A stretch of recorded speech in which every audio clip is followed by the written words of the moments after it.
Guys, kalalabas ng balita, possible daw na i-exclude sa depensa panel yung si Munsayag, Atty. Munsayag at si Atty. Michael Powa. May conflict of interest. May conflict of interest daw. Kinuha mo Ngayon sila. ko lang narinig na yung respondent ay hindi pinapayagan kung sino ang kanyang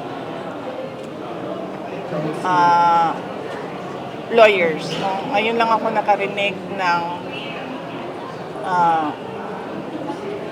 circumstance na hindi pinapayagan ang respondent kung sino ang pinipili niya na lawyer. So, antayin na lang natin kung ano mangyayari.